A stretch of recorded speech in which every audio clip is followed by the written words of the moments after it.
There is a place deep in the ocean where pressure is 1,000 times stronger than that we're used to at the surface. This force is enough to turn an unprotected human into dust instantly. Well, maybe more like mud. Anyway, that's why explorers need some serious preparation and equipment to survive in such extreme conditions down in the Mariana Trench. It is as wide as 20 national malls in Washington, D.C., and about 1/5 as long as the diameter of Earth. People who went all the way down describe it as a chilly, quiet, and very peaceful place. They saw a bright blanket of red and yellow rocky outcrops, and there was a whole variety of unique, small, translucent animals. The popular myth is that more people have gone to the moon than to this deepest place on Earth is not true, though. In total, 24 humans flew to the moon, and at least 27 brave souls dove down to the Mariana Trench. Most of them were explorers and not proper scientists. They just go there for the thrills and also to collect video evidence of different wildlife, geological formations, and human-made objects. Humans started traveling around space and into the ocean depths at around the same time. The first moon landing was in 1969. And the first person to go down the Challenger Deep, the deepest part of the Mariana Trench, did so in 1960. This unusual location got its name after the British ship HMS Challenger, which first located this massive drop in the ocean floor at the end of the 19th century. It would take 8 more decades before the first human went down to it. Explorers didn't manage to do it in a conventional submarine. They used a type of submersible called a bathyscaphe. The Swiss oceanographer Auguste Piccard designed his own in 1953. 7 years later, the submersible managed to do the impossible. It had reached a depth of nearly 36,000 feet. But what explorers saw was merely a fraction of the trench's full size. The fact that it is so huge of the Mariana Trench is just one of the reasons why it's mostly unexplored today. The absence of light is another major issue. Sunlight is incapable of reaching such profound depths, so the entire trench from top to bottom lies in absolute darkness. Because of such conditions, the ecosystem is a lot different than the shallower regions of the Pacific. This puts immense pressure on marine wildlife. Yeah, the pun is intended. Another reason why it's so challenging to survive there is the temperature. Water freezes at 32 degrees Fahrenheit. At the bottom of the Mariana Trench, the ocean is just a couple of degrees above freezing. One of the factors that hasn't let this area turn into a giant icicle is the fact that salt water has a slightly lower freezing point. The other reason is geothermal energy that warms the ground at the bottom of these just enough for it not to freeze. That's why submersibles need to have proper insulation to navigate these icy conditions. When they reach the bottom, researchers find out that this desolate and harsh climate is home to several animal species. They encountered arrow-toothed eels, snailfish, and spoonworms at various depths. There were even strange-looking translucent sea cucumbers and shrimp-like amphipods. The biggest surprise was microbial mats thriving on methane and hydrogen from the mud. Among the species, the Mariana snailfish looks like a master of the environment that can go farther and deeper into the trench to feed on prey than its competitors. Despite its seemingly fragile appearance, the snailfish has adapted to withstand extreme pressures, a superpower it wouldn't be able to survive without. The exotic life forms that live deep down aren't normal-sized, since deep-sea gigantism makes them grow significantly larger than their counterparts in other ecosystems. One example is the giant tube worm, which can be 6 feet long. Science has a hard time explaining the exact cause of this form of gigantism. Thermal vents are just one of the possible explanations. All of these factors might help explain the huge time gap in researching the Mariana Trench. The first successful dive after the 1960 expedition came only in 2012. That's when the famous Canadian film director James Cameron went down in the deep-sea Challenger. Because few scientists have gone that deep before or after Cameron, There is no map of the deepest point on our planet. We know very little about the oceans that cover 2/3 of the Earth's surface. Researchers have mapped out only 5% of them so far. Science still has a lot to discover in the Mariana Trench and other unexplored places on our planet. The Amazon rainforest stands as the best example of the world's most unexplored regions. The list of reasons why this part of South America is unknown starts with its wildlife: jaguars, anacondas, piranhas, black caimans, and Brazilian wandering spiders are just some of the creatures that pose a risk for researchers. Relentless year-round rainfall induces heavy flooding. Add to all this some treacherous river currents, and you can see why scientists have mapped such a small percentage of the Amazon to date.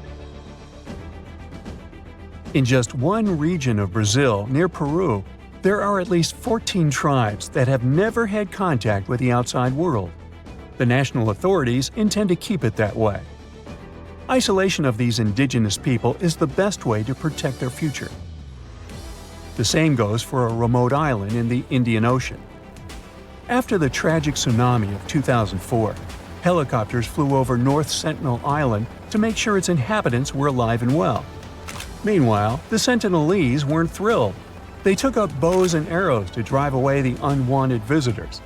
This tribe is one of the last uncontacted tribes on Earth. Although anthropologists and filmmakers visited the island in the late 1960s, we still don't know much about its indigenous population. It sits a long way off any shipping lanes in the Bay of Bengal. North Sentinel has no natural harbor, and it's surrounded by a shallow reef. This makes access to the island possible only by boat. The Indian officials who lay claim to the island have prohibited outsiders from visiting the island for safety reasons. The estimates on how many people inhabit the island vary significantly, from as few as 15 to as many as 500. The island is not tiny. It's about 5 times as big as London's Heathrow Airport. Apart from occasional contact during the past 2 centuries, the Sentinelese must have been isolated for a long time.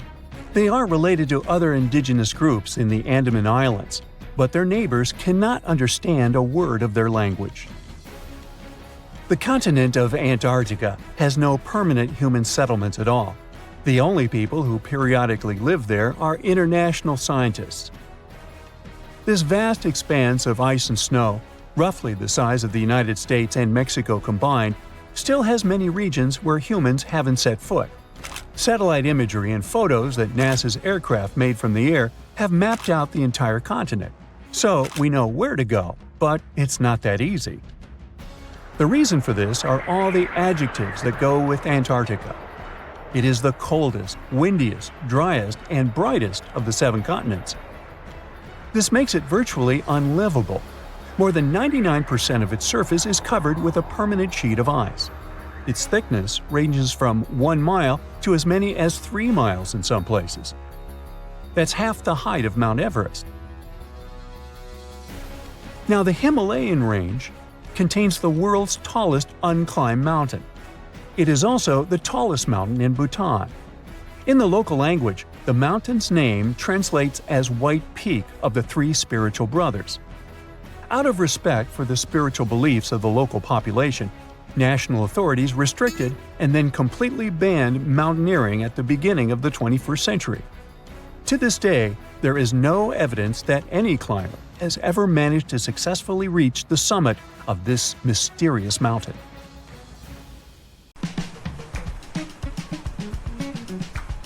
Can you swim? Good. Because you're going on a journey to the deepest point of the Pacific Ocean. Now put on your flippers. The very bottom of the Mariana Trench is awaiting.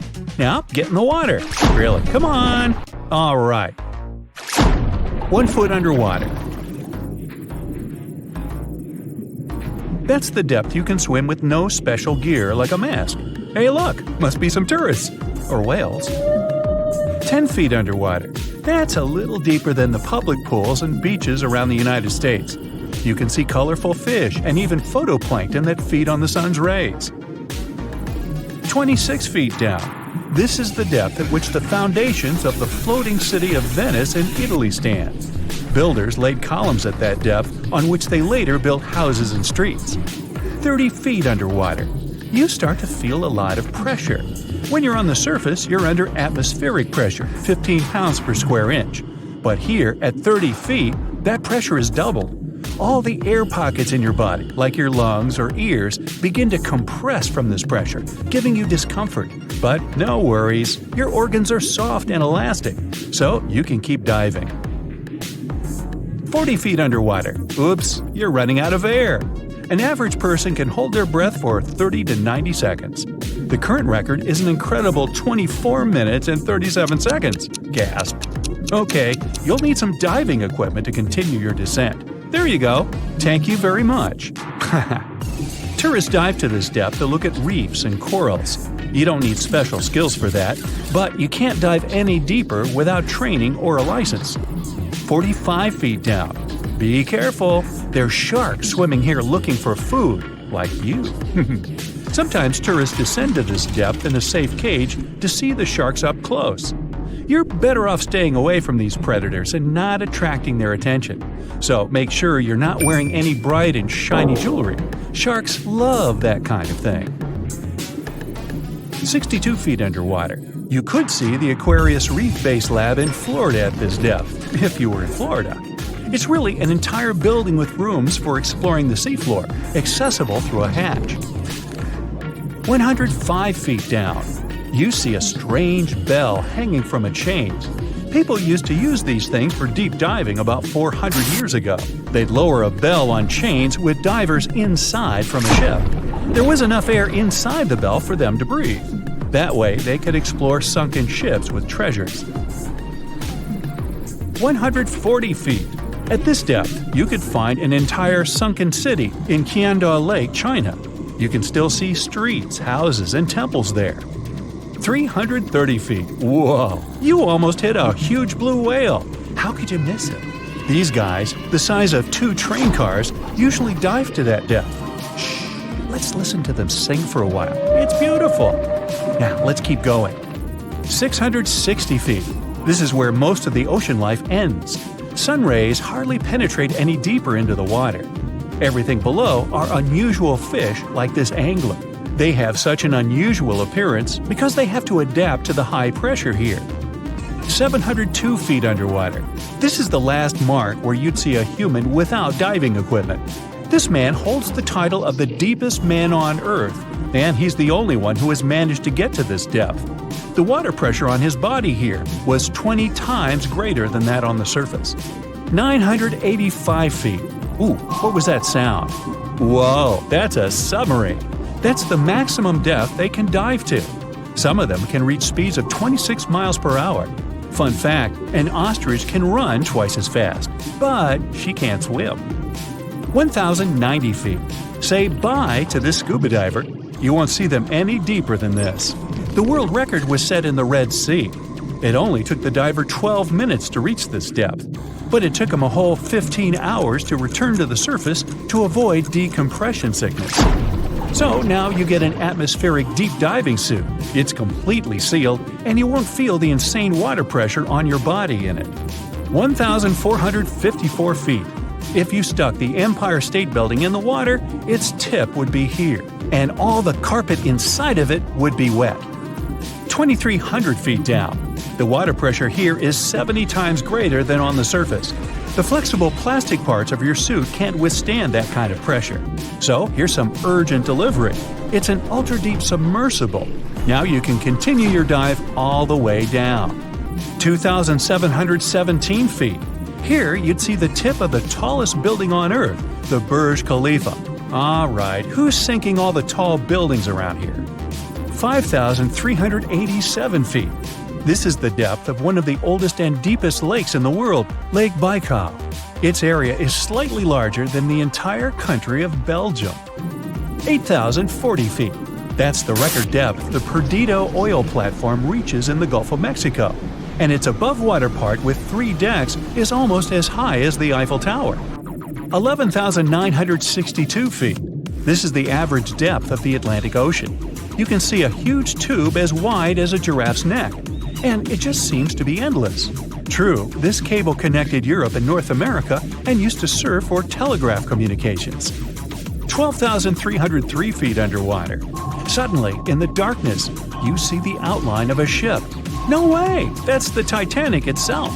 The intense water pressure would crush a person at this depth, so you can only dive down to the Titanic in a submarine. 13,123 feet. Whoa!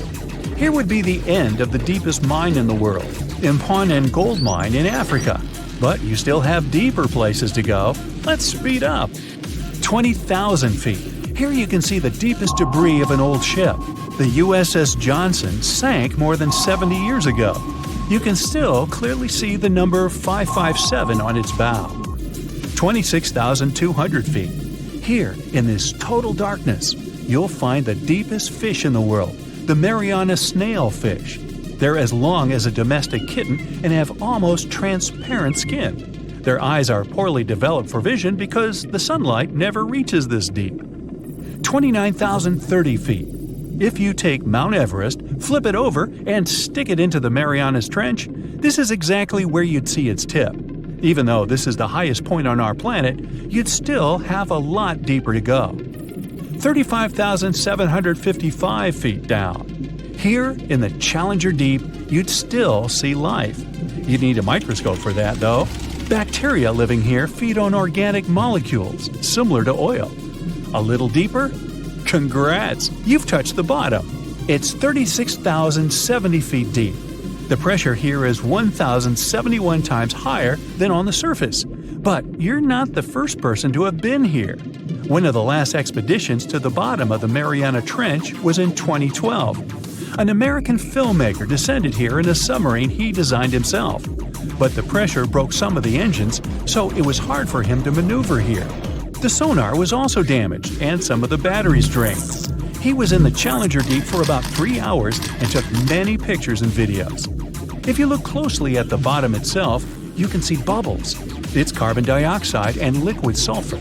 It's freezing here because of the extreme pressure and temperature close to freezing. But there's still life here in these harsh conditions. The 3 microorganisms are most common here: xenophytophores, amphipods, and small sea cucumbers. There's so few of them because they don't have enough food down here. Usually, there's a lot of palm leaves on the ocean floor, which get there from the land. But the Mariana Trench is 124 miles from the nearest islands. So the only food here is old plankton and fish scales from the ocean's upper layers. But it needs to travel tens of thousands of feet to become food for the bottom dwellers. But can you go even lower into the crust of the Earth? Well then, you'll need to unleash your giant drill and fire up the jet engines. You're pushing another 36 miles through the Earth's crust, and here is its edge. You've entered the upper mantle. It's an ocean of hot lava, 1,800 miles deep. You have to literally swim through this, reaching the outer core, another 1,400 miles deep. Then you reach the inner core, another 755 miles, and congrats! You're at the very center of the Earth. I hate to ask, but how do we get out of here? It looks like a prehistoric creature that came from the time of dinosaurs. This scary beast is called the basking shark. It can grow up to 39 feet. People have only reported 3 of them in the past 160 years. The last sighting was in 2015, and before that, about 80 years ago. These sharks sometimes rise to the surface to filter out small animals, such as shrimps and other small crustaceans, when they want to have a nice, tasty seafood dinner. But when there isn't enough grub at the surface, they go down to the depths of almost 3,300 feet, where they tend to stay for months, which is something researchers discovered using satellite tags. Tag, you're it! Now, basking sharks like to spend their time in more temperate waters, but they can migrate long distances. They live across the globe, but in warm tropical or subtropical areas, they won't go near the surface because they're not fans of high temperatures. The lion's mane jellyfish is not that rare, but it's fascinating how large it is. It's the biggest among jellyfish species and the longest animal. Its total length can reach 120 feet. That's approximately 23 feet more than the longest blue whale scientists know about. The jellyfish has around 70 to 150 tentacles, and they all contain huge amounts of neurotoxins that can seriously harm you if you come in contact with the animal. But people don't usually come across this type of jellyfish because it rarely lives near the coast, preferring the open ocean. Generally, you can find the lion's mane jellyfish no deeper than 65 feet below the surface, where it dines on small fishes, zooplankton, and some other types of jellyfish. It uses its tentacles to catch its value meal. Hey, you want fries with that? The giant phantom jelly comes out of the darkness and depths of the ocean's midnight zone. Its sun hat-shaped bell reaches over 3 feet across. This bell trails 4 ribbon-like mouth arms that can be up to 33 feet long. This quite rare creature uses its mouth arms to catch unfortunate animals swimming around and not knowing what's coming for them. Giant phantom jelly propels itself through the water with periodic pulses coming from its orange head. It glows faintly and mysteriously in the pitch-black depths. It lives across the globe in all the oceans except for the Arctic. I'm guessing it's too cold. Because of its odd shape, people often call the oarfish the dragonfish or sea serpent. It's about 26 feet long, which makes it the longest bony fish we know about, and lives at depths of 3,300 feet. Oarfish spend most of their time in the deep, dark parts of the open ocean in tropical and subtropical areas. They almost never come to the surface, unless, invited. It's a ribbon-shaped and shiny silver creature with a long red dorsal fin and red oar-like pelvic fins. Its body has no scales and is very thin. The fish can grow to a length of about 30 feet and weigh 660 pounds. Oarfish have really big eyes that help them see better in their dark, scary surroundings. The frilled shark is definitely one of the gnarliest-looking marine animals out there. If you saw it somewhere, you'd probably think you went back to the age of dinosaurs. Yup, the frilled shark is a prehistoric creature because its roots go back 80 million years. This living fossil can grow to be 7 feet long. It got its name from its frilly gills. Even though frilled sharks have the shark part in their name, they swim similar to an eel in a distinctly serpentine way. Its mouth is terrifying. Similar to the maw of the great white shark, it has 300 trident-shaped teeth lined in 25 rows. Hey, come a little closer, huh? Researchers discovered this creature in the 19th century, but people rarely see it, and no wonder. It usually lives at depths of between 390 and 4,200 feet. Most of the time, the frilled shark feeds on squid, swallowing them whole. Its long jaws allowed the frilled shark to gape extra wide and swallow animals half as long as its entire body. Goblin sharks are very rare. Researchers have spotted fewer than 50 of them in more than 120 years. But maybe that's for the best, since we're talking about a pretty scary fella with a narrow snout and sharp teeth. It's also capable of thrusting its entire jaw outward when it wants to catch something. Sounds familiar. As it's lurking through the dark depths of the ocean, a goblin shark sees a small squid that looks quite yummy. The dangerous animal inches toward the squid. When the poor creature notices the predator, it tries to dart away, but it's too late. The shark has already thrust its jaw the whole 3 inches out of its mouth. This jaw is connected to the flaps of skin the shark can unfold. This helps a lot because the goblin shark is a sluggish animal, so it's pretty hard for it to chase its food. After finishing its lunch, the goblin shark puts its jaw back in its mouth and swims away as if nothing's happened. Goblin sharks mostly live at the bottom of the ocean. Like many other shark species, they prefer swimming alone. Here's a silver-colored creature with very rough skin. That's the ocean sunfish, with a total length of almost 11 feet. Its other name is mola. The ocean sunfish is the heaviest of all bony fish out there. People sometimes call it a swimming head because of its bizarre appearance. These creatures have such a weird shape because they're born with a back fin that never actually grows. It just folds into itself as the animal matures and creates a rounded rudder. The sunfish is a bit clumsy. It moves with the help of its mighty fins that allow the animal to swim on its side. This marine inhabitant is a solitary creature. It mostly feeds on zooplankton and jellyfish. The spotted wobbegong is one of the world's rarest sharks. It grows to be more than 10 feet long. It may not look as terrifying as some of its shark relatives, but it's pretty good at catching unsuspecting animals swimming past, mostly during the night. The animal has a spiracle, which is why it can breathe while staying still at the bottom of the ocean. It's motionless most of the time, which is why you can barely notice it. Its flat body and large pelvic and pectoral fins blend in with the underwater terrain. That's why they're so good at hiding. This ability helps when these sharks want to protect themselves too. Wobbegong means carpet shark. They usually live close to the ocean floor in coral reefs, on sandy bottoms, and under piers. People have even spotted the shark in the water that is barely deep enough to cover its flattened body. Now, blobfish lack teeth and bones, so they can't actively hunt. Since they don't have much muscle mass, they can barely move around. Hey, I had a roommate like that once. They get their energy from animals they scoop up from the seafloor. They also know how to conserve this energy. That's how it usually goes with deep-sea creatures. They don't have as much food as those animals that swim closer to the surface. Instead, they have special body mechanisms that allow them to save energy for the times when they don't have much to eat. Pressure at the depths where the blobfish lives is 120 times as high as that at the surface. That's why the bizarre creature looks like a weird gelatinous mass only when you bring it up to the surface. The pressure here is not strong enough to keep its body together.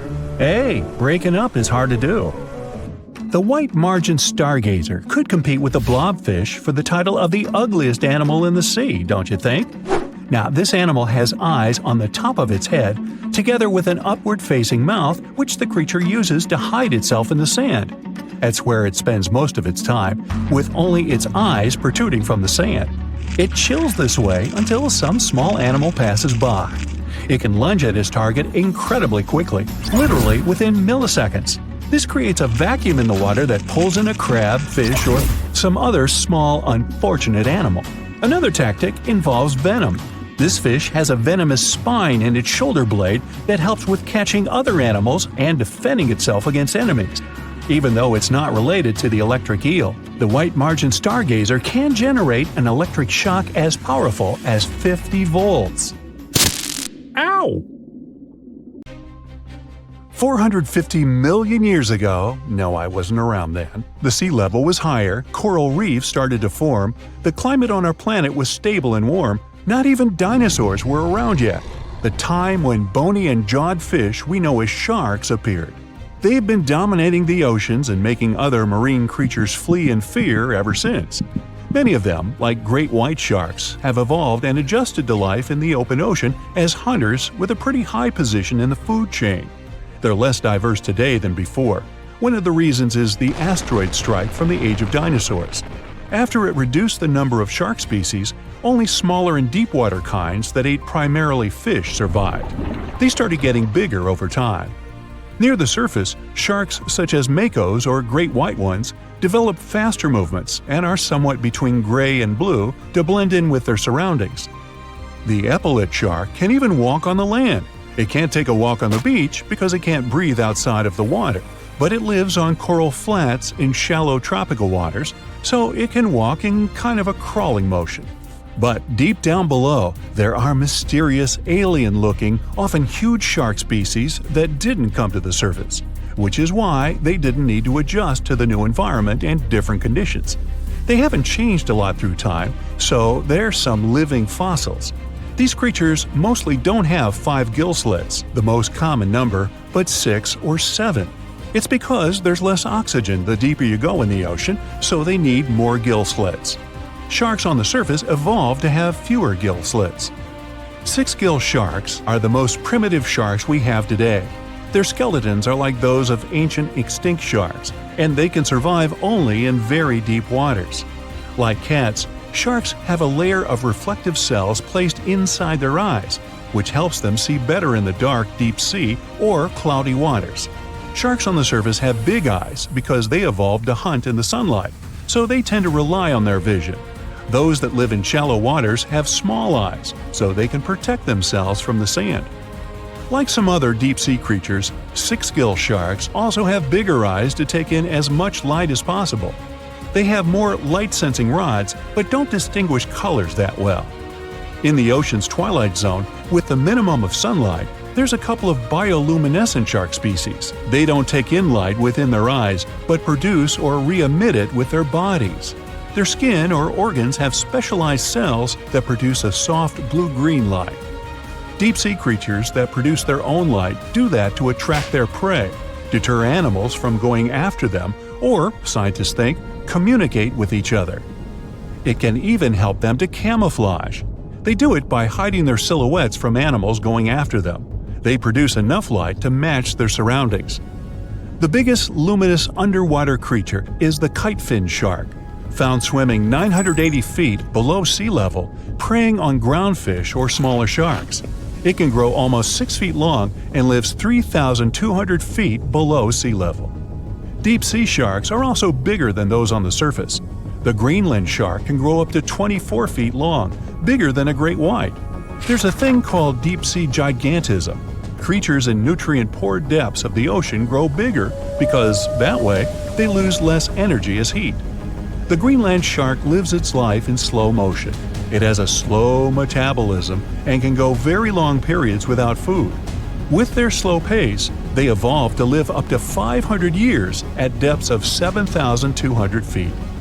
Sharks in shallow waters catch their prey relying on agility and speed, but for them it's easier because there's plenty of food on the surface. Deep-sea sharks, with less food and slower life rhythm, had to develop a different style.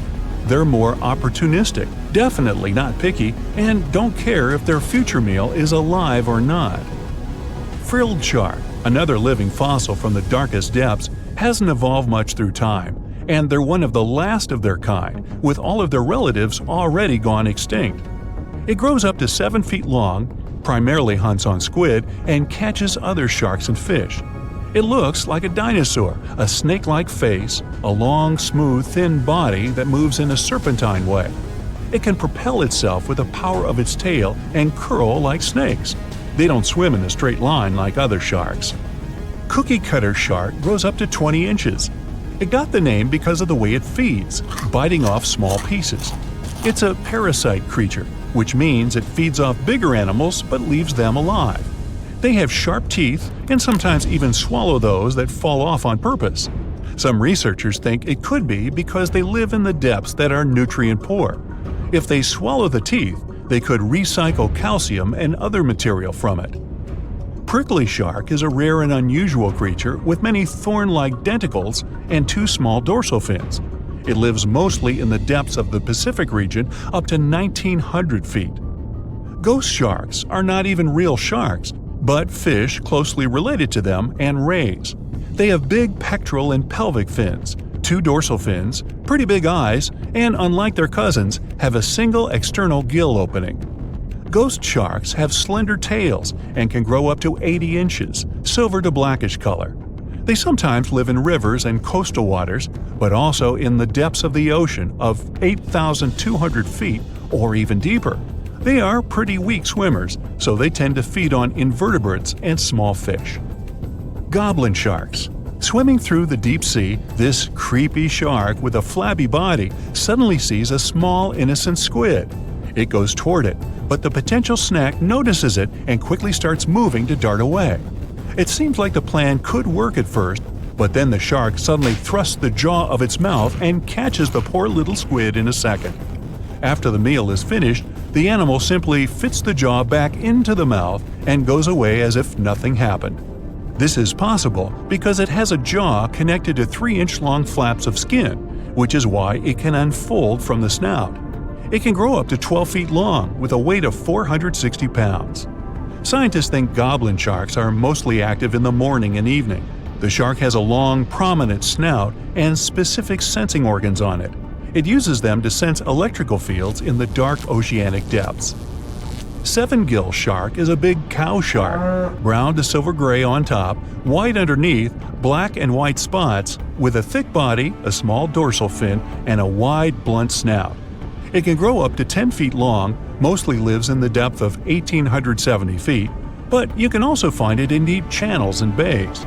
It can be aggressive toward humans if provoked, so don't. Like most deep-sea creatures, it's an opportunistic hunter that's not quite picky but likes to go after dolphins, seals, porpoises, and other marine animals. Megamouth sharks mostly live in the depths of 15,000 feet and spend most of their time in the dark, like me. Scientists discovered it in 1976 because it went near the surface at night to feed on zooplankton. That's the only time these sharks go there. During the day, they return to their quiet, dark, and mysterious depths. They are filter feeders, which means they keep their mouths wide open while swimming, so they filter the planktons they like to eat.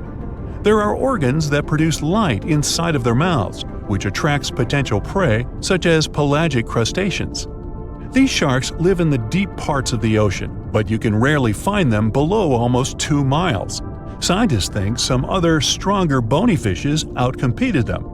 Deep parts of oceans became oxygenated around 70 million years ago, and sharks have been around way longer.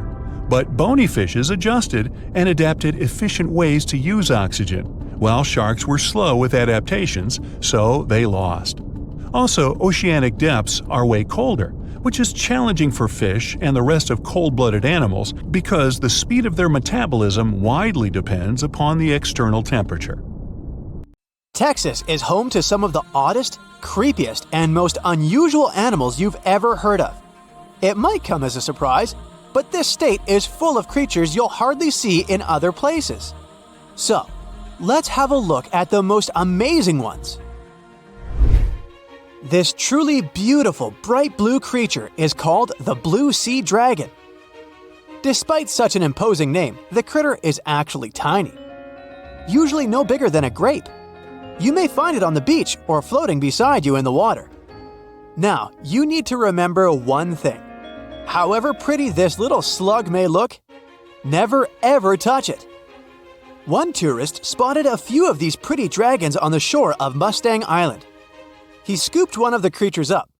He wanted to film it. Luckily, he put it back into the water before it could sting him. Otherwise, it would have ended badly since the blue sea dragon is venomous.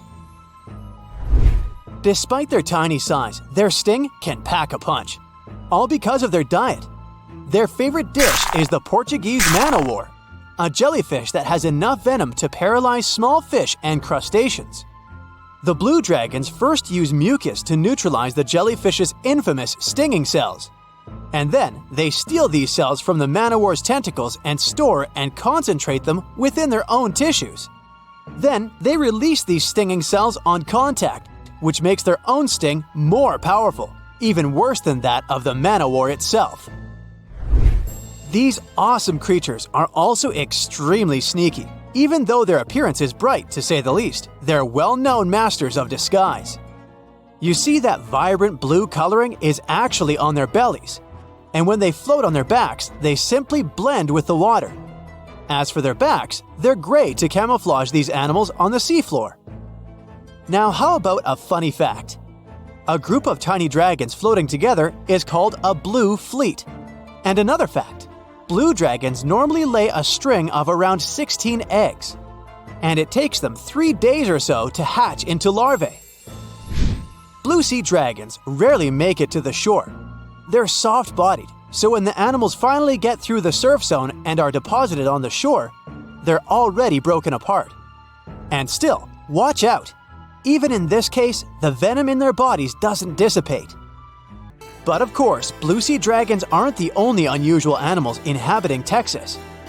Have a look at this nightmarish creature, poisonous, slimy, and kinda immortal. Meet the hammerhead worm. The worst thing? It might be lurking in your garden while you're watching this video. You can easily recognize this worm by its creepy spade-shaped head. It doesn't look like any other invertebrate you've ever seen. Or any other creature, that is. At first, it was only found in East Texas. But later, researchers spotted these spine-chilling creatures in North, Central, and South Texas. Basically everywhere but the arid areas of West Texas. One of the most terrifying things about this worm might be its length. This creature can grow as long as 1 foot. Luckily, such giants aren't very common. Most hammerhead worms only reach 6 inches in length. You can come across 2 species of these worms in Texas, and both of them will have a dark stripe down the middle. The larger of these 2 species munches on earthworms, which is actually a big problem. You might know that earthworms play an important role in keeping the soil rich in minerals and overall healthy. If earthworms disappear, plants in such areas won't be getting the nutrients they need. Even for humans and pets, meeting a hammerhead worm isn't the most pleasant experience either. Hammerheads are the only terrestrial invertebrates that secrete a very dangerous neurotoxin, the same as pufferfish produce. Thanks to the sheer size of the human body, touching a hammerhead worm won't hurt you too much, but it may still cause your hand to start tingling or even go numb. It's much more dangerous for pets. There have been cases when dogs ate hammerheads, which left them feeling sick for the whole day. Interestingly, these worms are native to Southeast Asia. But they must have mastered the art of hitchhiking, since in the early 1900s they were already found in the US. Keep in mind that if you want to get rid of a hammerhead worm, which is the best course of action, the worst thing you can do is chop it with a shovel. The thing is, flatworms reproduce by ripping themselves in half, so by cutting it, you actually help the populations of the worms, turning one into 2. That's the reason why hammerheads are sometimes described as immortal, which is a bit of a stretch since these creatures can't survive in vinegar or salt. Now, even though you're safe from the hammerhead worm in West Texas, it doesn't mean you can't come across another dangerous animal, such as the land lobster from hell. These creatures are also known as vinegaroons, and they're not real crustaceans, they're arachnids. Huh? Who would have guessed? Anyway, these 8-legged critters have a really nasty bite, but it's not the worst thing about them. Land lobsters, brace yourself, spray vinegar-like 85% acid from their tails. Mostly they do it to protect themselves, but it still sounds like an unfriendly thing to do, right? A land lobster can also pinch a finger that's gotten too close with its heavy mouth parts. At the base of their abdomens, vinegaroons have long whip-like tails. That's why these arachnids are often called whip scorpions, even though they're neither related to scorpions nor have stingers. Summer rains lure these arachnids out of their burrows in search of food and love. Luckily, experts claim that land lobsters aren't poisonous to humans, but they're very likely to leave a mark with their large pinchers, which they use to capture insects. Vinegaroons can be considered useful since they eat millipedes, crickets, scorpions, and cockroaches. They hunt by sensing the vibrations of their prey with those long front legs of theirs. Since land lobsters prefer to come out after dark, you aren't likely to see one in the daylight. But if you stumble upon one, check it out. If it's a female, it may be carrying her hatchlings on her back. Now, imagine it's the middle of spring and you're walking among blooming flowers and greenery. Suddenly, you spot something extremely bizarre on the ground. The animal looks cute, fluffy, and soft-looking. The desire to touch it is irresistible. Watch out! The sting of the hairy caterpillar can pack a serious punch. This one is called the puss moth caterpillar, or asp. There are several stinging caterpillar species in Texas: the buck moth caterpillar, spiny oak slug caterpillar, saddleback caterpillar, and eo moth caterpillar. And touching any of them can lead to unpleasant consequences. If you had touched that pretty hairy thing in the park, you'd most likely start feeling a burning sensation and develop an itchy rash. In the worst case scenario, you'd even have to go to the emergency room. The main problem is that people react very differently to caterpillar toxins. Some may develop more severe reactions than others. Plus, how bad the consequences are also depends on the thickness of the skin in the affected area. In most cases, the unpleasant sensation and rash go away in a few hours or sometimes days. On the bright side, such caterpillars later turn into moths and butterflies that help pollinate flowers and trees. Getting rid of these critters means doing a massive disservice to the area where you live. Specialists are sure that coming across a stinging caterpillar won't lead to anything bad if you keep in mind the rule of thumb. If a caterpillar looks fuzzy, don't touch it. And the best solution to dealing with such creatures is educating people on what such caterpillars are, what they look like, and why it's dangerous to touch them with unprotected hands. So you're swimming 2 miles down at the bottom of the ocean. Don't ask me how, just play along. It's cold and the pressure is intense. No fish in sight. Then you notice a green shiny thing. It's a cookie cutter shark. Its neck glows in the dark to attract fish and other delicious treats. The shark doesn't look like much. It's small, about the size of a cat. It has brown skin and large green eyes. But looks can be deceiving. Every night, this creature rises to the surface and goes after great white sharks, whales, even swordfish. If you look closely, you'll see a round mouth with a bunch of sharp teeth in it. They don't just bite, they work kind of like a saw. This one's called a cookie cutter shark because when it sees something delicious, it takes a cookie-shaped bite out of it. These sharks have even been known to disable submarines. Wonder what flavor they are. Our next shark is about the length of a car. Only about 100 of these sharks have ever been seen, but if you met one, you'd never forget it. It has a big mouth, a huge mouth, a mega mouth, like me. It's the mega mouth shark. You could easily fit in it if you curled yourself up. They're not dangerous though, not to humans. They feed by swimming around with their mouths open, filtering out plankton and other underwater goodies. The shark has special organs in its mouth that glow, attracting little crustaceans. It swims deep in the ocean in total darkness. Probably has a great smile though. Thresher sharks also have a huge body part, the tail. It's almost half the length of the shark itself, and it looks like a helicopter blade. It's one of the few animals that hunts using its tail. The shark sneaks up on a school of fish and starts to shake its moneymaker. This freaks out some of the fish, which is exactly the plan. In a pinch, it can also use its tail to defend itself. The best thing about this shark, it doesn't attack people. The angel shark. There are quite a few types of angel shark out there, but they're more shark than angel. They're flat like stingrays, and their skin is covered with patterns that help them blend in with the seafloor. Because of this disguise, divers sometimes accidentally touch them, which isn't the best idea. They're fast and have powerful jaws. Still, they prefer the taste of small fish to you. The horn shark has 2 ridges that look like horns right above its eyes.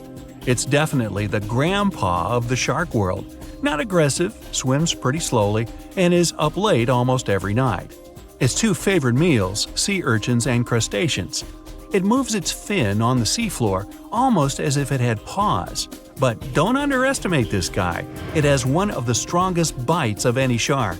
It needs those strong teeth to crush the shells of its late-night meals. And if something tries to attack it, watch out. Horn sharks have sharp spikes on their fins.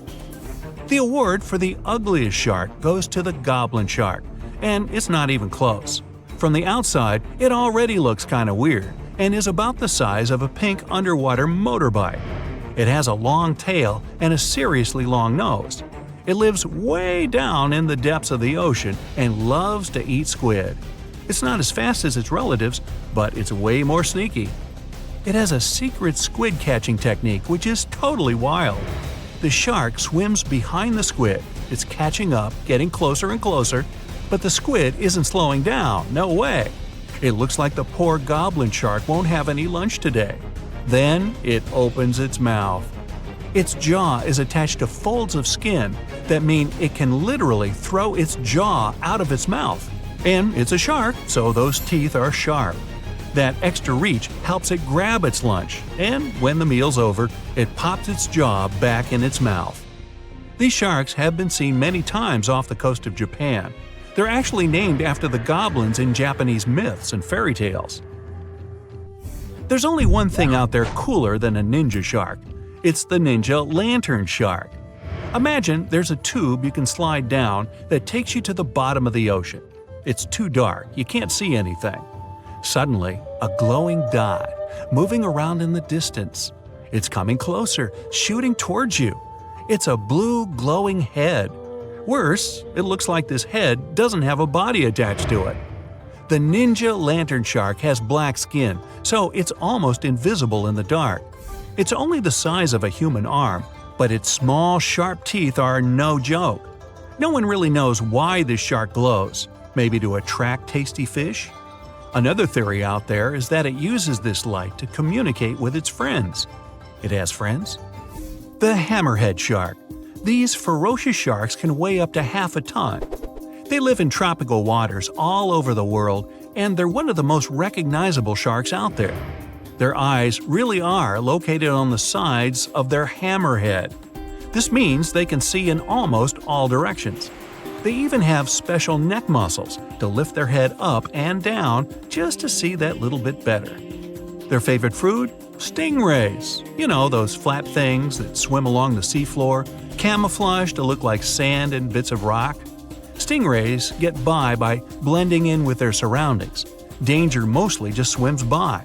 But the hammerhead's eyes see everything. Uh-oh. Great white sharks, hammerheads, and other large sharks live for about 25 years. But one shark can live much, much longer. The Greenland shark can live anywhere from 300 to 500 years. It lives mostly in the North Atlantic and Arctic oceans. It loves to swim deep down where it's dark, so it uses its nose to sniff out food. Since it spends so much time down there, it's figured out how to withstand the strong pressure. It's one of the oldest living, largest, and slowest fish on Earth. Just imagine, you're on an Arctic cruise and you see one of these sharks moving slowly through the freezing cold water. It might be 400 years older than you. Most sharks are omnivorous. They can go after dolphins, other sharks, crabs, sea urchins, smaller or even larger fish, hot dogs. Kidding about the hot dogs. But the bonnethead shark is a bit different. It eats algae for about half its meals. It's actually related to the hammerhead shark, but its head looks more like a shovel. Can you dig it? If you see this guy swimming around, you might think it's a sea snake or a huge water worm. Frilled sharks like to swim way down at the bottom of the ocean, like a lot of sharks. When they're chasing something delicious, they move kind of like a snake. And just like a snake, they like to gulp down their lunch all in one piece. But that doesn't mean they don't have teeth. They have about 200 nice and sharp ones. The saw shark has a long, flat, and seriously spiky nose. Those teeth on its nose never stop growing. Each tooth is equipped with electric receptors to help the saw shark feel around for nearby fish, like a ship's radar. When dinner's nearby, the shark swims up and strikes with its nose, waving it around like a knight showing off his skills. Meanwhile, you won't have time to blink if this guy floats past. Did you see it? How about now? Meet the fastest shark in the world, the short-fin mako shark. It can swim up to 35 miles per hour. That doesn't seem that quick on land, but underwater, that's fast. Slower than a cheetah, but faster than most dogs. It's warm-blooded, which is super rare for a shark. That helps it swim to cold and distant places where an ordinary shark simply wouldn't survive. The swordfish goes much faster. It can swim up to 60 miles per hour. It's not a shark, but it's still an amazing creature. In a race, the swordfish will usually come out on top. But it's not just fast, it's ingeniously fast. It has a gland next to its nose that pumps out a special oil. This oil spreads through its nose and comes out through tiny holes. This special oil is waterproof, which lets the swordfish glide through the water at high speed. Well, hey there! We dive back in time and into the oceans over 500 million years ago, just, because we can. Whoa! Watch out! It's not megalodon or giant sea reptiles you need to look out for here. It's a bizarre, unearthly-looking creature called Anomalocaris. The name means unlike any other shrimp, and I think you'll agree, it looks like a nightmarish cross between a shrimp and a modern-day centipede. 2 tentacles protruding from its face, each lined with razor-sharp teeth. Oh yeah, and this thing was about the size of your leg. With a wave-like movement of the flaps on each side of its body, it was graceful for a terrifying creature. It was also more advanced than any other life on this planet at the time. Especially those huge eyes. You have only one lens in each of yours. This giant shrimp had 16,000. That's 4 times more than a common housefly. And you know how good their vision is. Good enough to dodge that swatter every time. All this allowed Annie to become one of the first animals on this planet to feed on others. Yep, here it is. Earth's first hunter. Its favorite meal? Trilobites. Hey, try a bite. Those are the ancient ancestors of crabs.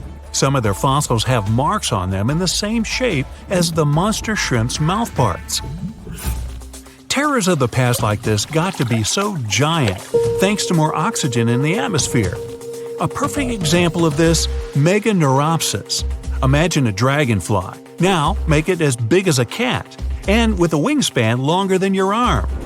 Megan, the monster-sized dragonfly, could easily grab other insects or even small animals, and she ruled the air with quick movements. Back then, there were still no large birds or other airborne enemies for this behemoth bug, so it was safe and free to grow as large as this planet would allow. Piranhas of the past were also jumbo-sized. Mega piranha was about 3 times the size of the river terrors we have today. Its bite force was about the same as a tiger's, and those striped kitties bite down 2 times harder than lions. That means it probably not only dined on other fish and any land creatures that, got too close to the water, but it could also easily crunch down on large turtles and other unlucky shelled creatures. And fun fact, modern-day piranhas bark like dogs when they're about to enter a confrontation. It actually sounds more like a frog's ribbit. But makes you wonder, what did this mega-sized ancient cousin sound like? A bear roaring? How about giant sea scorpions the size of your bed? Go back about 460 million years, and you'd see them swimming under you. And watch out for that tail. Scientists still don't know if these creatures could use it to inject venom like your standard land scorpion, but something tells me I wouldn't want that thing anywhere near me. Then there's this guy, Therizinosaurus. Terry looks sort of like a goose with long arms. Oh, and did I mention this goose dino is about 2 stories tall and longer than a bus? Yow! Its arms make the T-Rexes look even more bite-sized, each 8 feet long, almost triple the length of T-Rexes. And on the end, razor-sharp claws the size of your whole arm. Now, don't worry about those lengthy claws too much, though. Terry probably used them to cut through giant termite nests. So, this huge reptilian goose was more interested in eating bugs and plants. Another mega monster for you, Megatherium. The giant ground sloth could look a giraffe straight in the eye and weighed as much as a hippo. It moved mainly on its hind legs and used its massive tail as support. It had huge paws with colossal knife-sized claws. The sloth could use them to defend itself from enemies and to bend tree branches in search of food. But the biggest danger to the giant ground sloth wasn't dinosaurs or saber-toothed tigers. It was our own species. Yep, humans showed up just in time to meet this fellow and to, eat him up. Titanoboa was a terrifying 50-foot snake, as long as the great megalodon itself. It was also more than 2 times heavier than the heavyweight champion among snakes today, the green anaconda. Crocodiles were a regular on this serpent's menu. Titanoboa could swim 3 times faster than the fastest Olympic swimmer our species has ever seen. It was quicker and more dangerous in the water than outside it. And don't forget the boa part of its name. This massive snake wasn't venomous. Instead, it liked to squeeze. Remember that giant shrimp from earlier? Well, Opabenia looks like its teeny-tiny finger-sized cousin. And instead of 2 toothy tentacles, this thing had a vacuum hose coming out of its face. On the end of that trunk, what looks like a single crab claw. Add 5 eyes and a mouth under its head, and you've got a recipe for something not of this planet. Only it is. This creature used its trunk like an elephant does. Its claw grabbed food from the bottom of the ocean and brought it up to its mouth. This thing is so weird-looking that apparently when the scientists who discovered it presented his findings to an audience, they all laughed as if he were joking. Now, a real-life monster, the Tully monster. From a distance, it looks a bit like Nessie, that long neck and teeth-lined jaws. But get closer, and you'll see it's more like a long nose with a mouth attached at the end, like a mosquito. Its eyes are further back, sticking out of tubes all snail-like. Tully was an ancient mollusk, about the size of your forearm. It probably dined on jellyfish and shrimp 300 million years ago. Thylacus smilus will put a smile on your face as long as you don't get too close. No, it's not a relative of the saber-toothed tiger. It was a marsupial, making it more related to a kangaroo than anything. And if you compare them to body size, its fangs were actually longer than a saber-toothed tiger's. And they grew continuously. As for that beard on its chin, that's actually all chin. The lower jawbone grew down to a point under the mouth. Those fangs were rooted to the skull, going way back to its eyes. When the mouth was closed, that bony beard protected the long, sharp teeth from breakage. Staganapolis, not to be confused with Minneapolis, might look like a big crocodile with a squished-in snout, but it was mostly harmless. Its small head and very few teeth meant the reptile didn't have much to work with when protecting itself. That's what all those armored scales were for, and no need for huge fangs or long rows of razor-sharp teeth when you're a plant eater. That beak-like tip on its nose allowed the stag to dig up plants. So, really, this reptile was more like a 10-foot scaly pig than a croc. Basilosaurus was a type of ancient whale that lived on our planet about 45 million years ago. Not quite as long as a blue whale, but this guy was still big enough to munch down on other whales and even sharks.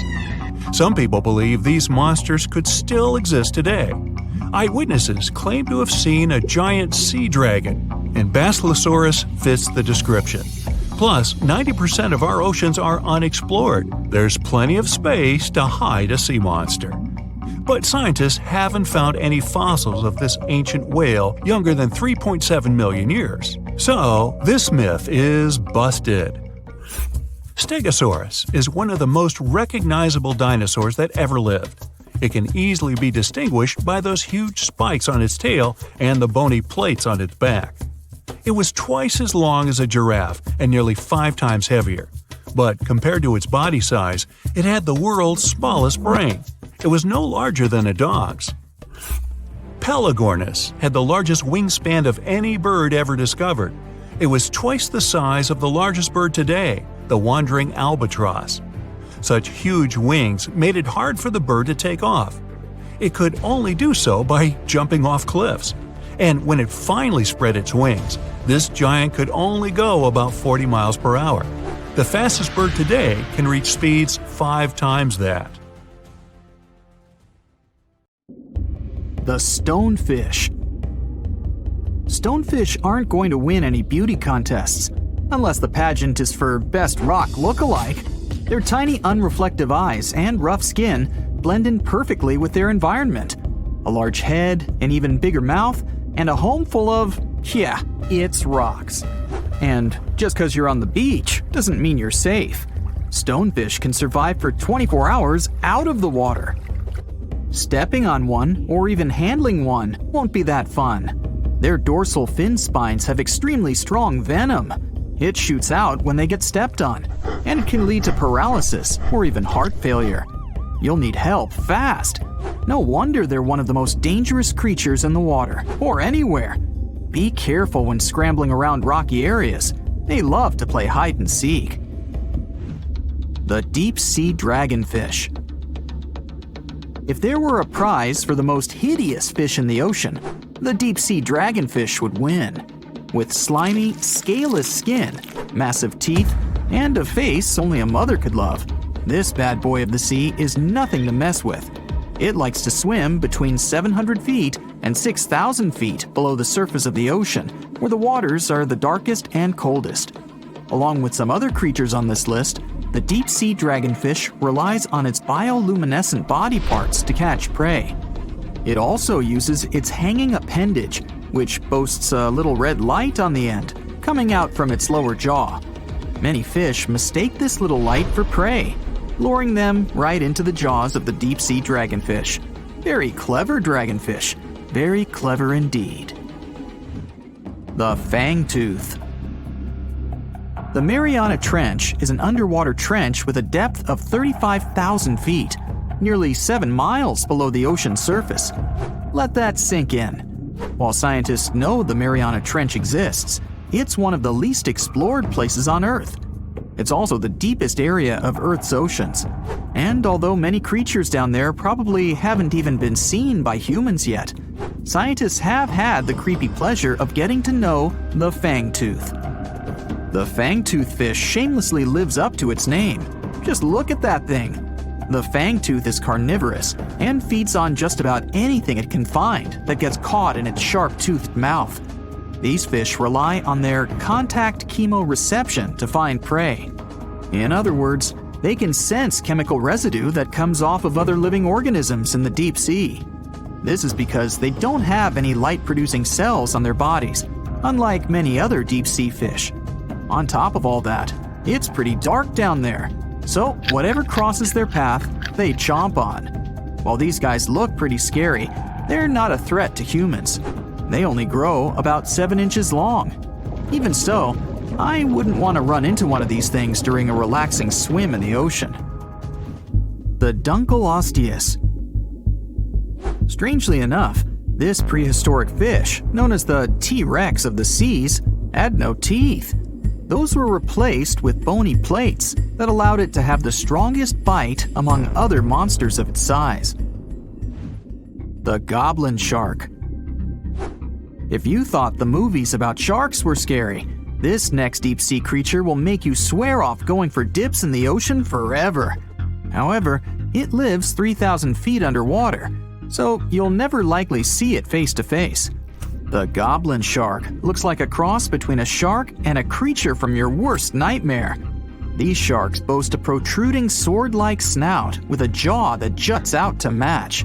Unlike other sharks that have more of a gray hue, this creepy thing looks not so pretty and pink. Aside from their scary demeanor, what do scientists really know about the goblin shark? Well, not much, except that they can grow up to 18 feet in length. Looks like there's still a lot to learn about these guys, if you dare to. By the way, did you know that sharks don't sleep? Many species have to keep water moving over their gills to get oxygen, so they can't fall into a deep sleep like we do. That's why they stay half awake during rest. Typically, sharks don't even close their eyes. The cookie cutter shark. This shark is a living horror, with lower teeth being big and sharp, while the upper ones are much smaller. When its teeth fall off, the shark eats them to maintain calcium levels. Pretty smart solution for a shark. The frilled shark. Studying the frilled shark is like looking through a portal back to prehistoric times. That's because scientists think that these eel-like sharks haven't changed much since their oldest ancestors roamed the deep sea waters, so they're sometimes referred to as living fossils. These sharks' mouths are filled with a terrifying 25 rows of backward-facing sharp teeth, 300 in total. They're designed to grasp prey and hold them tight so they can't get away, according to early studies of the shark conducted in 1884 and published in the Bulletin of the Essex Institute. Luckily for swimmers, the frilled sharks live between 390 feet and 4,200 feet below the ocean's surface, so they'll probably never run into them. Probably. This is probably the worst nightmare of any dentist. The northern stargazer. Take a look at this cutie. The northern stargazer is definitely not something you'd wish to see on the ocean floor. This horrid creature hides its body under the sand, leaving its face above to wait for prey. The tasseled wobbegong. Here's another carpet shark on our list. it lies low on the bottom of the sea and patiently waits for its prey to come by. The Australian ghost shark. The Australian ghost shark isn't really even a shark, but a very bony fish. It's also a living fossil. It hasn't changed within the last 400 million years. Believe it or not, sharks and humans have a common ancestor that lived around 440 million years ago. Even though we both evolved in our own way, there are still some signs of that connection. For example, the genome of an elephant shark is very similar to humans. The Leopleurodon. This list of terrifying creatures would be incomplete without mentioning the terrifying and prehistoric Leopleurodon. This carnivorous marine reptile existed during the Colovian stage of the Middle Jurassic era and ruled the waters at 9 feet in length. Scientists believe Leopleurodon thrived in this deep-sea trench because of its ability to swim long distances and its 4 paddle-like limbs. While they probably weren't able to propel themselves toward prey like other animals of the area, they did manage to accelerate and attack very ruthlessly and efficiently. Additionally, they relied on their long snouts to smell prey, which leads scientists to believe they didn't rely on sight for hunting. This means they could have thrived in the dark Mariana Trench. Around 150 million years ago, Leopleurodon became extinct due to competition for prey against other thriving marine reptiles. And I think I speak for all of us when I say, thank goodness for that. Considering that scientists have only explored 5% of the ocean floor and found some of the scariest sea creatures imaginable, one can only dream of what other animals reside in the deep sea waters. Perhaps it's best to keep them in your imagination. Am I right? The megamouth shark. This shark is a filter feeder, and it's friendly to humans, although its huge mouth can look quite threatening. Like basking sharks, it swims with its mouth constantly wide open, as if it were on Twitter. The gulper eel. This deep-sea eel has an easily distended belly that allows it to swallow prey twice its size in a single monstrous bite. They have very unusual jaw shapes and can reach about 2 to 3 feet in length. Do you see that large log near the ocean floor? Maybe it's part of an old ship. Treasure, gold, diamonds, I'm rich! Well, as you get closer, you notice something. It's swimming! It's not a shark or a dolphin, it's a saltwater crocodile! Now don't panic. If you bump into one of these reptiles in the sea, it's unlikely it'll think of you as food. Crocodiles have a special valve in their throat that stops them from drowning underwater, but that doesn't mean they can't bite. Usually, they're heading to a nearby island, and the quickest way there is to body surf. They can't really take the ferry, you know. Watching one from a distance should be okay. Just don't swim to shore right away. They love to ambush their lunch in shallow water. If there's one time I'd want to see a great white shark, it's when I'm diving with crocodiles. They'll gladly take a crocodile-sized nibble, given the right motivation. Want to high-five a sea creature? Well, put your hand up for the Tasmanian red handfish. This fish doesn't swim like a fish. It walks. It uses its flipper-like hands to stroll around on the ocean floor. These bottom walkers are disturbed by swimmers and boats a lot. Some people even want to take them home as pets. I think it's better to just give them a wave and swim on by. The vampire squid. Its species name is Vampiroteuthis infernalis, which translates to vampire squid from hell. Oh yes, this vampire squid means to terrify everyone with its name, its dark red color, its spikes at the bottom, and the scary fact that it can basically turn itself inside out. The vampire squid loves putting on a good show, but it's as harmless as a kitten is to humans. It's as if Dracula scared the pants off you, but he didn't have blood-sucking fangs. The vampire squid feeds on food particles from plants and animal matter floating near the ocean's surface. Since they're not predators, they need good defensive strategies, and their vampiric look is designed to ward off large creatures who want to eat them. Turning themselves inside out is a defensive mechanism since the spiky areas in the inner skin are more intimidating. They also shoot out a substance that does not have color, but is packed with bioluminescent particles to distract predators. The vaquita. Going out on a boat off the coast of Mexico sounds like the perfect vacation. The sun, the blue water, the most endangered sea creature. Wait, what? The vaquita isn't dangerous, but don't expect it to stick around to say hello or sign any autographs. It's incredibly shy. This little cow, that's what it means in Spanish, is one tiny sea mammal. With those black markings around its eyes, it looks more like a sea panda to me. Seeing one should make you feel very special. They're on the brink of extinction, mostly because they got caught by accident in fishing nets. It's estimated that there's only 10 left in the wild. The blue dragon. This little creature looks like something out of a kid's fantasy movie. It's called the blue glaucus, casually referred to as the blue dragon or blue angel. It can be found in many places, the Atlantic, Pacific, and Indian Oceans. It's kind of a mollusk and it only grows to be about an inch long. What you think is the back is actually the mollusk's bright underbelly. It regularly floats on its back so that its blue colors help it camouflage with the water's waves. The blue dragon isn't just pretty, it's also smart. It usually feasts on Portuguese man-o'-wars, also known as Physalia physalis. The blue dragon stores their stinging cells for later use, in essence, stealing their defensive mechanisms.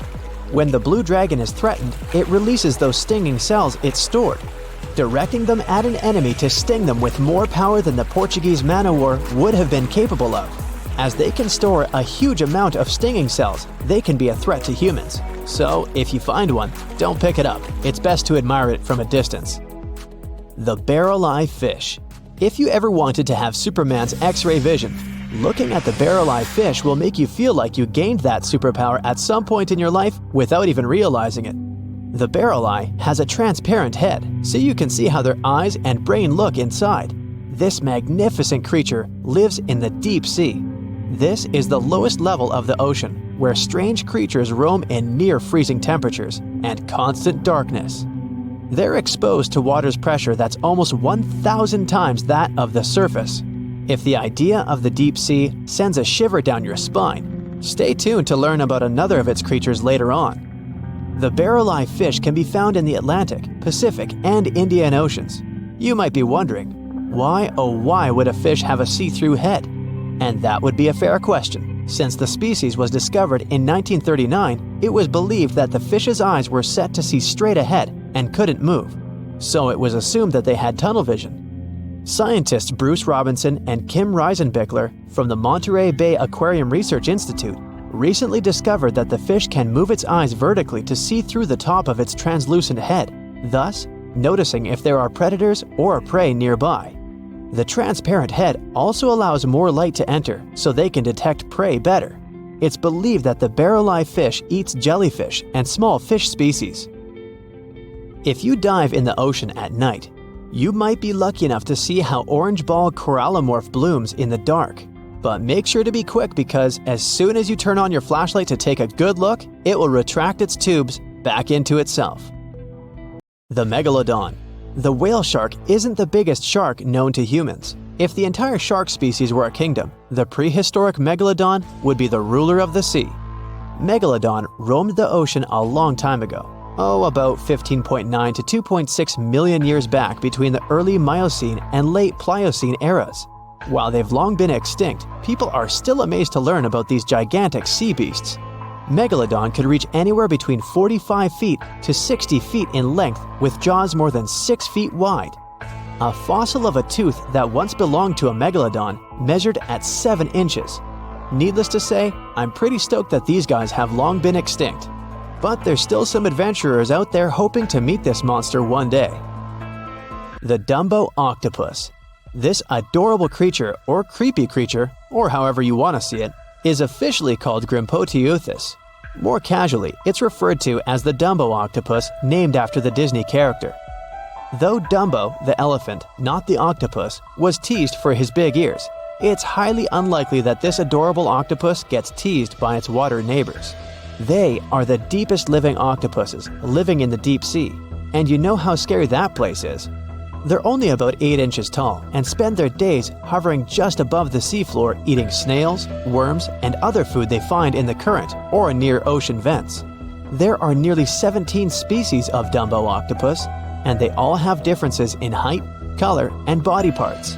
If you can't get enough strange animals, you'll be glad to learn that the deep sea has barely been explored by humans. So, keep an eye out. There are bound to be more fascinating animals discovered in the deep in the future. The sea angel. These creatures might look and sound pretty cute, but their diet is far from sunshine and lollipops. Their favorite food are sea butterflies. They lay mucus traps for them and wait in ambush. The squat anemone shrimp. This shrimp is tiny, only 0.5 inches. It's also known as a dancer shrimp because of its peculiar behavior. When agitated, it raises its bottom above its head and does a little dance. Divers also say it readily jumps on their hands and cleans them. The coconut crab. This guy may look pretty creepy, especially when the sun goes down. Mature coconut crabs are around 3 feet in length. Their preferred foods are coconuts, but they can also hunt down lizards and even large birds. The slender snipe eel. Slender snipe eel is a slim and long creature that's still a mystery for marine scientists. It's 4 feet long and it has at least 750 bones in its spine, which is much more than any other animal in the world. The sea pen. Sea pen is 7 feet long and it has a lot of varieties, but most of them look indeed like a pen or a quill. The similarity is even more striking when the animal has a water-filled bulb that anchors it to the floor. The Persian carpet flatworm. This creature looks indeed like a carpet, despite being very small by comparison. It's only 4 inches long, able to become both male and female. It doesn't really mate with other flatworms. Rather, it fights them for the right to bear posterity. The flamingo-tongued sea snails. Tourists love these extraordinary snails for their pretty colors, thinking it's a shell, but in fact, the shell is quite dull and hidden underneath colorful soft tissues. They eat softer, toxic parts of corals and store their toxins to protect themselves. Most of the ocean is still shrouded in mystery, whether we're talking about dark corners or creatures that are hiding in the depths. But sometimes, it gives us a peek into scary things it hides in its cold, dark depths. Like when you hear on the news that there are some deep-sea creatures washed ashore after a powerful storm once again. Some just look weird, while others are real monsters that live at depths of more than 3,300 feet. The coldest and deepest parts of the ocean have created one specific phenomenon called gigantism. So, sea spiders, squids, worms, and many other animals, mostly invertebrates, or creatures without backbones, they're all way bigger and scarier than the versions we see in the more shallow areas. In the Pacific depths, you can see a sea sponge as large as a minivan. Or what about the colossal squid that lives in sub-Antarctic waters and is nearly 14 times longer than the arrow squid, a type that mostly lives in New Zealand? Researchers found many of these underwater monsters in the abyssal zone of the ocean. Back in 2021, the researchers showed images of the giant phantom jelly. It was at a depth of 3,200 feet. Its tentacles were 33 feet long. Wow, I wouldn't like to face that one on the beach. It probably eats only small fish and plankton, but it can swim to depths of more than 21,900 feet. And down there, this giant jelly doesn't have enough food. How does it survive then? Scientists haven't figured it out yet. And there are even more questions related to the giant squid, the biggest one ever found. This monster is 43 feet long, with a weight of nearly a ton. Imagine if those tentacles would grab your car, or something like that. They would smash it like it was a toy. There's no light in the abyssal zone. Sun rays just can't penetrate that deep. So there's no algae or underwater plants there. Local animals mostly eat snow. Marine snow is not like the regular one you build a snowman with. It consists of any small flakes or remains that fall from the surface of the ocean. maybe even some leftovers that animals up there couldn't eat. So it's not much, but apparently it's enough for very large creatures that hide deep down there, like giant squids. Squids that generally live at such depths don't bother going after their prey. They just wait until the poor animal swims right up to their long tentacles and falls into a trap. It may not be the best method ever, because not many animals will even swim into these dark, cold parts, but it's the method that saves energy. A giant squid eats only 1 ounce of fish daily, which is approximately 45 calories. That's nearly 50 times fewer calories than an average person should eat per day. So when a squid gets 1 fish, it saves it for a couple of days. I hope giant squids won't get the idea to go to the surface and look for food when there's not enough of it in the abyssal zone. And I hope even more that giant Greenland sharks won't get that same idea. You can find them at depths of up to 7,200 feet. They're twice as slow as we usually walk. They swim at a speed of 1.12 feet per second. Their slowness is part of the energy-saving mechanism that creatures down there need to survive. But they can speed up in the form of short bursts when they need to catch prey. But they kinda change their diet from predator to scavenger, considering their environment. There will be more leftovers falling from the surface than animals to go after. Greenland sharks grow just 0.4 inches per year, and they're mostly 20 feet long, which means they live for a very long time, sometimes up to 400 years. They also have a slow metabolism, and that's one of the main factors for their long life, too. Greenland sharks like to spend their time in cold waters. They're adapted to that, since their tissues have specific chemical compounds that prevent the forming of ice crystals all over their body. That means they have some sort of natural antifreeze. So what makes them so big? Scientists are still not sure, but some theories try to explain it. There's this thing called Kleiber's rule that says bigger animals tend to be more efficient. Just take a small fish and compare it to a whale with a mass hundreds of times bigger. The whale has a greater metabolism. It conserves energy more efficiently and loses less of it to the surroundings through heat. Moving on, bigger animals can ingest bigger prey.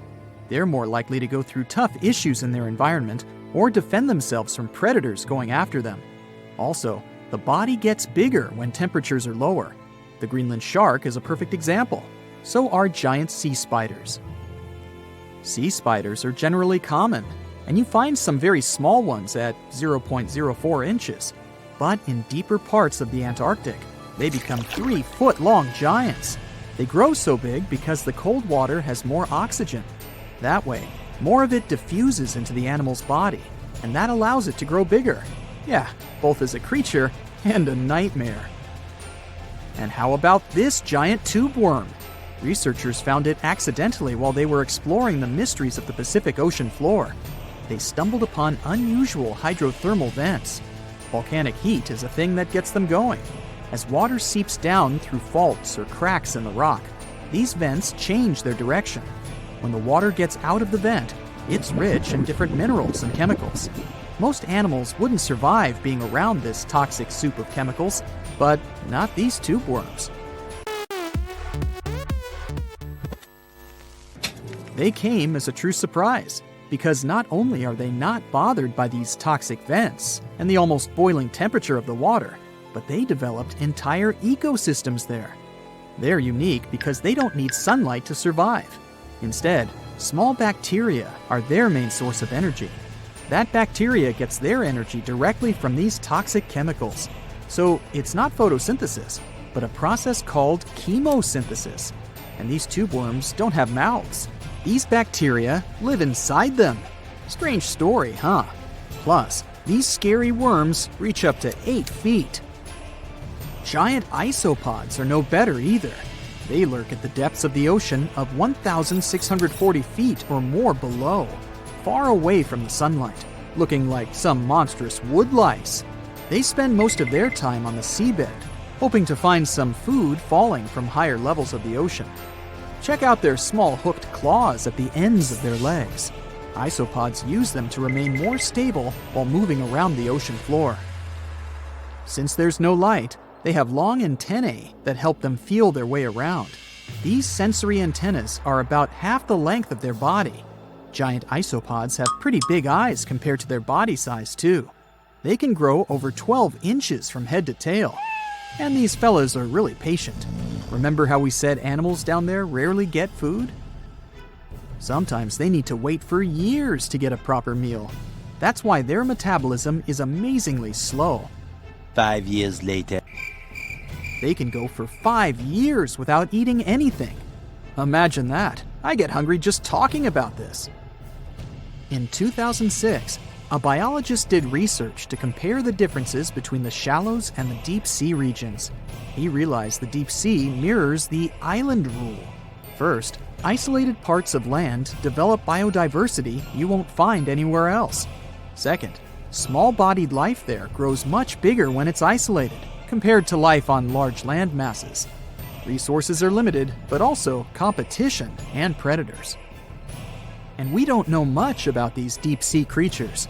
It's too expensive and too complicated to carry out such research.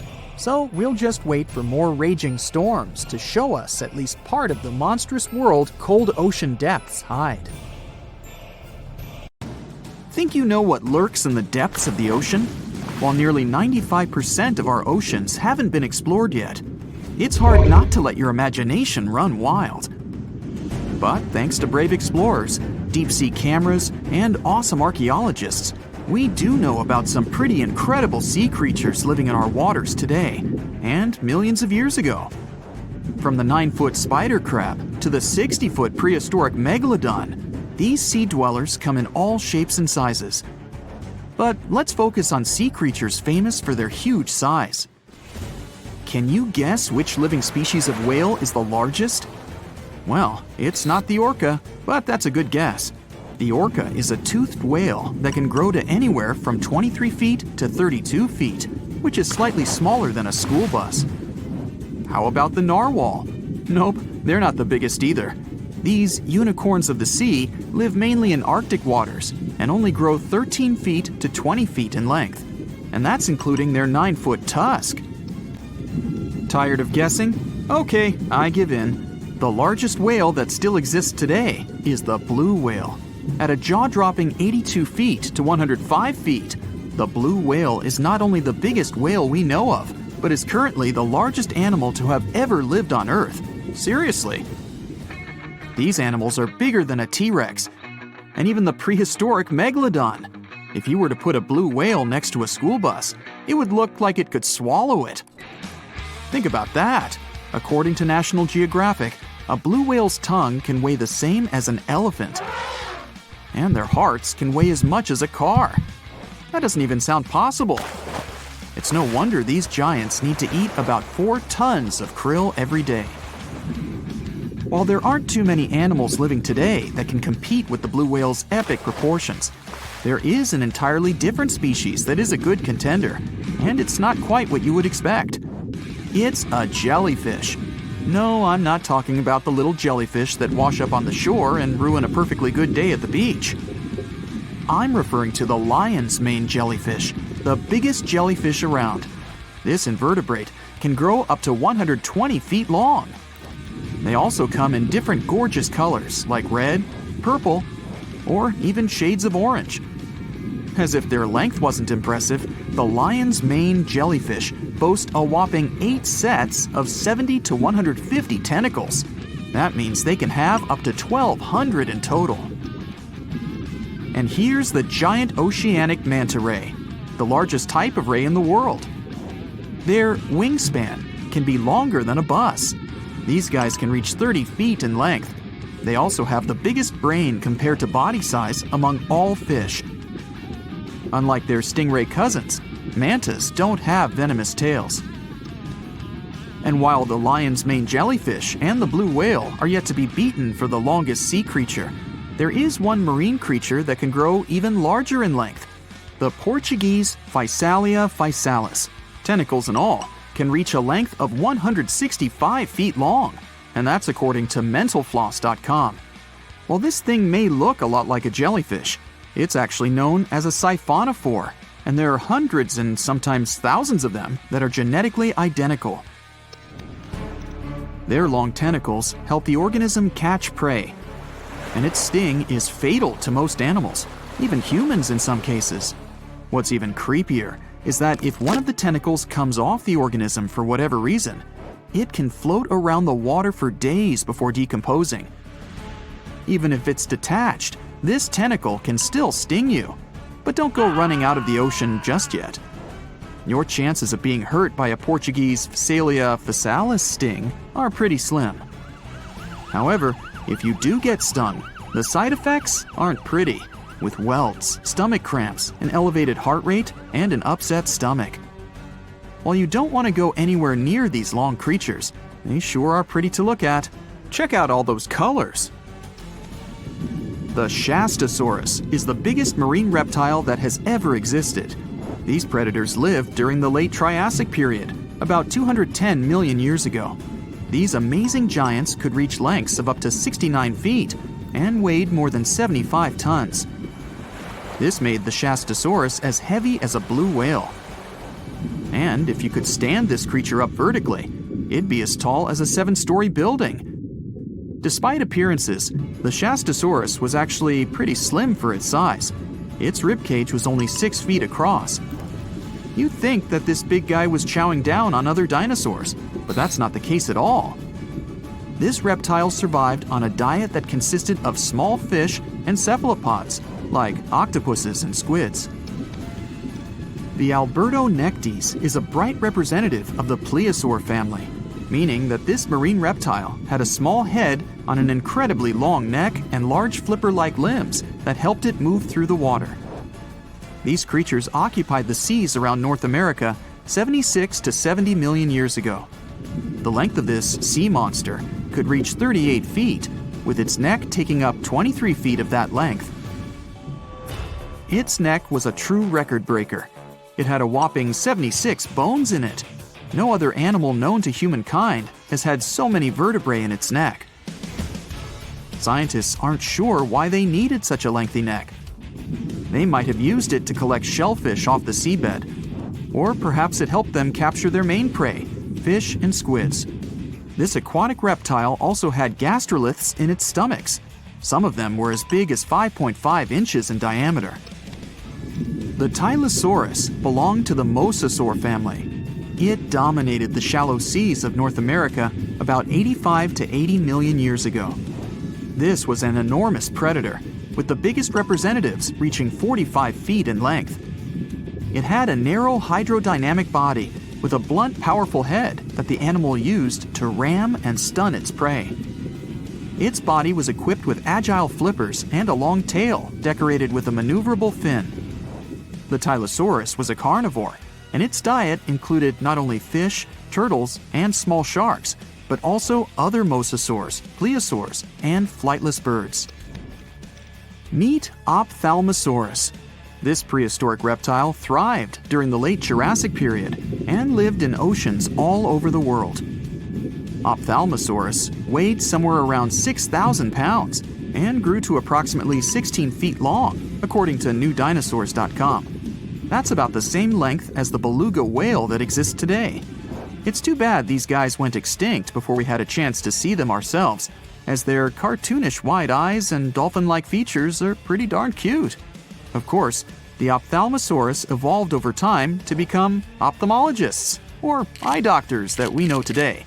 No, that's just a lie. Just testing you. The Mosasaurus is a truly gigantic predator that dominated the seas all over the world about 66 million years ago. According to fossil evidence, some specimens could be more than 50 feet in length. This fact makes the Mosasaurus the biggest marine carnivore of its time. One of the most terrifying things about this creature was its crocodile-like head, decorated with literally hundreds of razor-sharp teeth, neatly organized in 2 rows on both jaws. The thing is that it was pretty challenging for the Mosasaurus to grab its prey in the water. That's why it had all these teeth, plus something special: pterygoid teeth anchored to the bones on the roof of its mouth. This made hunting and holding onto its prey much easier. The Styxosaurus belonged to the plesiosaur family and lived during the late Cretaceous period, around 85 to 70 million years ago. Upon first glance at this dinosaur, you might mistake it for a sea snake, and it'd be an honest mistake. Sticks